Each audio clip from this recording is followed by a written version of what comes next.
Šis video skirtas pirmai energijai, vienetukams ir matricoje tai yra tik tai dvi pozicijos. A pozicija tai yra gimimo data ir B pozicija tai yra gimimo mėnuo. Kažkur kitur matricoje to skaičiaus nebus, kadangi visos pozicijos yra išgaunamas pliusuojant. Tai vienetuko daugiau mes neturėsime, tai apžvelgsime būtent gimimo datą ir gimimo mėnesį, ką tai duoda.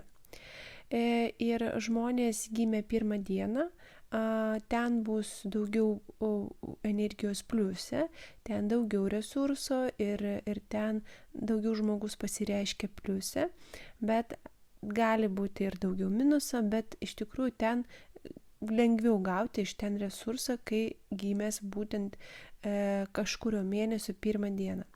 Jeigu vienetukas yra antroji pozicijai, B pozicijai, tai yra kaip mėnuo, žmonės gimė sausio mėnesį, tai dažniausiai visa energija bus minuse, tik tai dalį energijos pasireiškia pliuse. Ir užduotis žmogaus yra subalansuoti tą energiją ir suprasti, ką jisai daro ne taip ir pabandyti tą potencialą savo išskleisti. Vienetukas, kaip ir dauguma sistemų, tai yra lyderio energija. Lyderis, kuris turi didelį potencialą, tai gana tokia stipri ir vyriška pakankama energija. Ir jinai tikrai žino, ko jinai nori ir tikrai gali realizuoti savo tikslus. Jeigu mes pažiūrėtume į arkaną, magas, kurio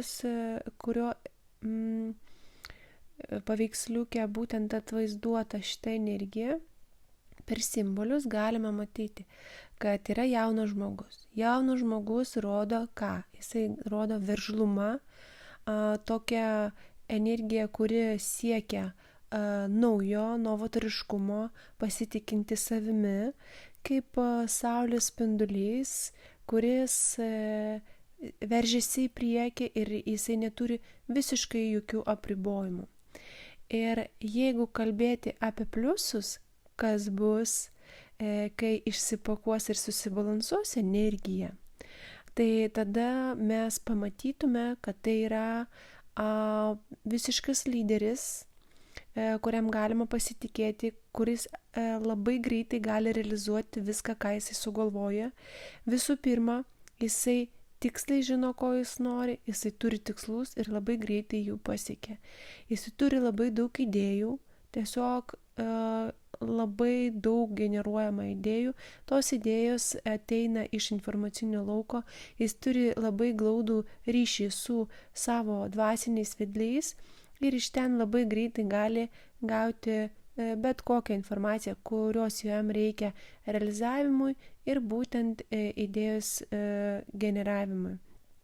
Tai yra toks alchemikas, kuris, jeigu pasižiūrėtume į arkano atvaizdavimą, tai mes matysime, kad jaunas žmogus, novatoriškas, turintis aistrą kurti, aistrą kažką realizuoti, jisai valdo 4 stichijom. Yra tam tikri simboliai, kurie nurodo, kad jisai moka valdyti stichijas, tai yra stichijos yra vanduo, žemė, oras, ugnis. Ugnis tai yra jo aistra, tai yra ta energija, kurios pagalba jisai gali realizuoti, kuris stumia jį į priekį. Tai yra aistra kurti, aistra realizuoti kažką. Jisai valdo ir moka valdyti tą energiją. Vanduo tai yra jausmai, jisai moka valdyti savo jausmus, žino, kaip juos valdyti. Oras tai yra mintis, tai yra žodžiai, ką jisai transliuoja, kaip jisai gali visą tą kaip jisai gali panaudoti tą ir naudoja visą laiką sąmoningai, ne šiaip savo. Ir dar vienas dalykas yra žemė. Žemė tai realizacija, jisai tiksliai žino, kaip realizuoti ir jisai visą laiką turi instrumentus. Tai yra Merkurijus. Planetos šio arkano yra Merkurijus, tai yra komunikacijos, susikalbėjimo, bendradarbiavimo menas. Jisai moka kalbėti, vienas iš geriausių ženklų ir arkanų, kuris moka taip labai panašiai su 15, bet jisai labai moka išreikšti savo mintis taip, kad kiekvienas žmogus supras, ką jisai kalba, jisai moka taip pateikti informaciją, kad jisai gali pakeisti pasąmonę kito žmogaus ir perduoti jam taip informaciją, kad jisai būtinai pasakys, patikės juo. Ir aišku, tas gali ir naudoti, šitas įgūdis gali būti naudojamas minuse, apie minusą truputėlį vėliau. Tai kas dar pliusė, kas bus, kai išsipakuotų tą energiją, tai yra labai stiprus, ta aistra stipriai kažką kurti, kažką realizuoti. Jisai yra alchemikas ir moka būti oratoriumi, iškalbėti, ištransliuoti, realizuoti, vesti kitus. Jisai žino, kad jisai turi pranašumų, jisai pasitikė pilnai savimi, savo talentais ir visą laiką eina į priekį, neužsikabina už senų dalykų ir paleidžia senus ir vėl pradeda naujus, nebijo rizikuoti, nes jisai tikrai pasitikė ir žino savo galės.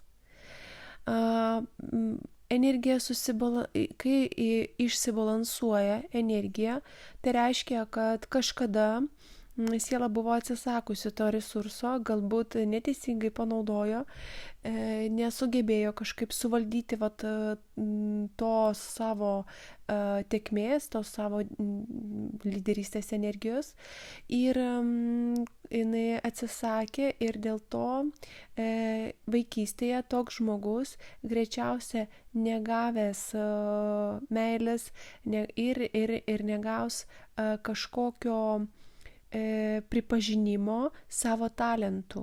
Ir tokiam žmogui labai svarbu dabar ir jam pats svarbiausias dalykas visą laiką jausti, kad jisai yra vertas, kad jisai yra pirmas, kad jisai yra geresnis, geriausias ir jisai eis ir išorėje bandys tą gauti. Tie žmonės minuse ir dažniausiai su minusu ir susidūrėme, turi tokią karūną. Ir tokią karūną labai panašią turi ir 10 energiją, ir kas gimė 10 dieną, 10 mėnesį, ir 28 dieną.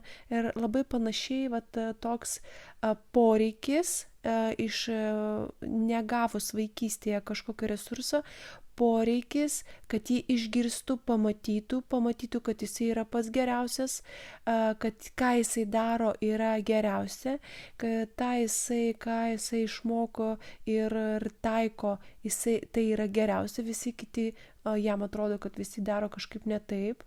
Jisai gali nepriimti kitų žmonių nuomonių ir visą laiką bandyti įrodyti, kad jam puikiausiai sekasi.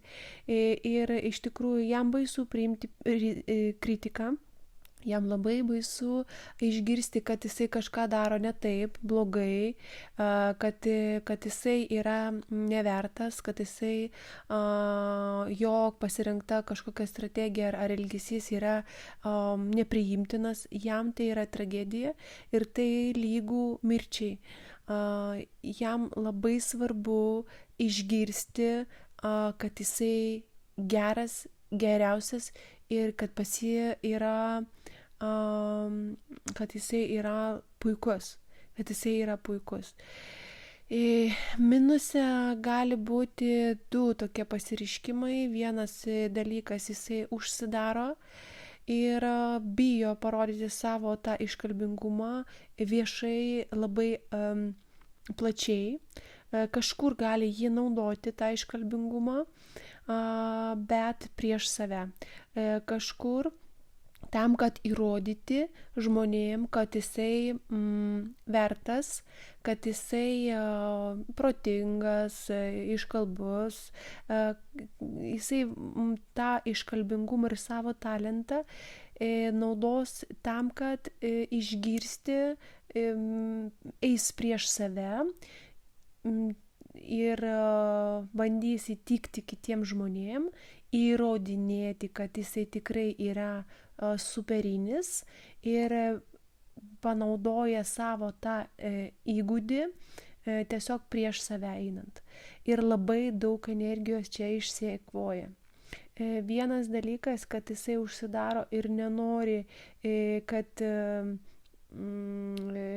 viešai kažkas transliuoti informaciją, kurią jisai sukaupęs yra. Jisai gali užsidaryti nuo sociumo, bijoti laikyti distanciją žmonių, nepasitikė savimi, jisai nedalyvauja socialiniam gyvenime, kažkur yra užsidaręs tarsi, tam, kad vienas dalykas, jisai bijo kritikos, neduok Dieve kažkas pamatys, kad jisai daro kažką ne taip, tai jisai turi patikrintą žmonių ratą, tik tų žmonių, kurie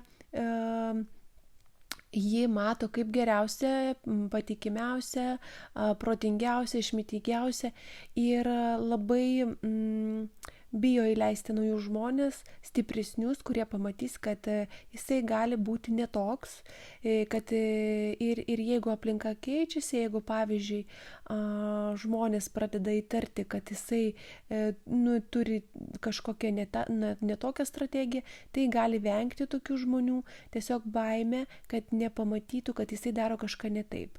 Tai va tas ego išpūstas, ta karūna ir čia yra apsisaugojimas nuo gėdos jausmą ir gėda, pasąmoninė gėda pasijausti blogų sūnum, blogų tėvų, blogų mergaitė, bloga žmona, bloga mama, bloga sesė. Jam labai svarbu tokį nešioti, tokį turėti tokį ženkliuką, pavadinimą geras. Puikus, geras, geriausias, geriausiai išmanantis, bet čia yra jo, yra toks poreikis tą turėti. Ir neduok Dieve bus kažkas įtars, kad kažkur jisai yra blogesnis. Ir čia yra baimė. Ir šita baimė jinai stabdo bendrauti, išeiti į sociumą, kažką skleisti. Ir ta baimė jinai neleis eiti į save, pripažinti savo jėgą.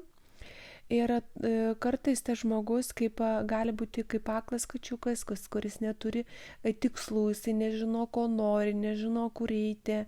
Ir iš vienos pusės jisai bando įrodyti ir kažką daryti, veikti, kad įtikti kitiem ir išgirsti, kad taip, tu esi wow, tu esi puikus ir tobulas, bet ten išeikvojama tame laukime, jisai išeikvoja labai daug energijos. Jam reikia patikėti savimi, gyvenimas jį ves prie to, kad jisai turi patikėti savo jėgomis, kad jisai ir taip gali kurti, kad jisai ir taip gali generuoti savo idėjas, kad jisai ir taip turi talentą kažką sukurti, būti alchemiku savo gyvenimą, realizuoti savo mintis, turėti tikslus. Jam reikia išmokti savo iškalbingumą, panaudoti kaip talentą, perduoti tą patirtį, ką jisai turi kitiem žmonėm, ne tam, kad išgirsti, koks jisai puikus ir geras, o tiesiog žinant, kad jisai turi pranašumų, turint puikų tokį pasitikėjimą savimi, tiesiog būti lyderiu ir kad žmonės matytų, kaip jisai sugeba realizuoti viską savo gyvenime ir galėtų transformuotis. Jisai gali valdyti pasąmonę kitų žmonių savo iškalbingumu, dėl to minuse jisai gali savo iškalbingumu, to sugebėjimu bandyti nukreipti kažkaip žmonės, juos paveikti, kad jie patikėtų juo, kažkaip manipuliuoti. Jisai gali užsiimti tokiom manipulacijom ir tai bus minusinė, tokia prieš save ir minusinė išraiška tos energijos. Jam reikia nuolat turėti savo tikslus, siekti tos tikslų, veikti, nesėdėti vietoje, veikti, neužsisėdėti senose kažkokiose struktūrose, bandyti eiti, rizikuoti, realizuoti, kurti kažką rankomis, nes rankose yra galia būtent realizavimo, kalbėti, nebijoti eiti į sociumą, nebijoti apie save kažką išgirsti, priimti kitų nuomonę, dirbti su baime išgirsti kažkokią kritiką ir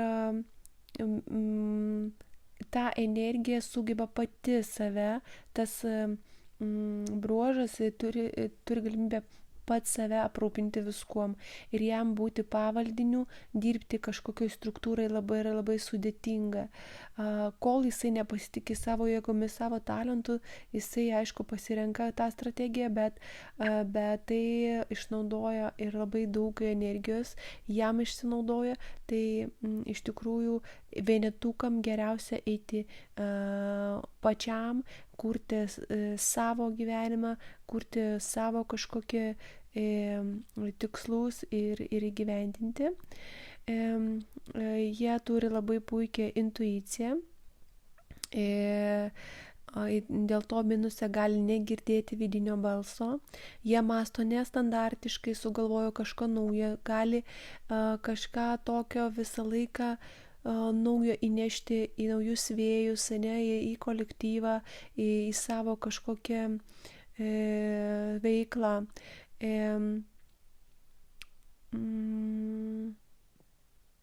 Taip, ir svarbiausia, kad jie pasižymi originalumu, kūrybiškumu ir gali to atsisakyti, sakyti, kad aš neturiu fantazijos, aš neturiu idėjų, aš nežinau kaip, aš nesugebu ir jie nuolat gali save taip nuvertinti, bet realiai jiems reikės patikėti savimi.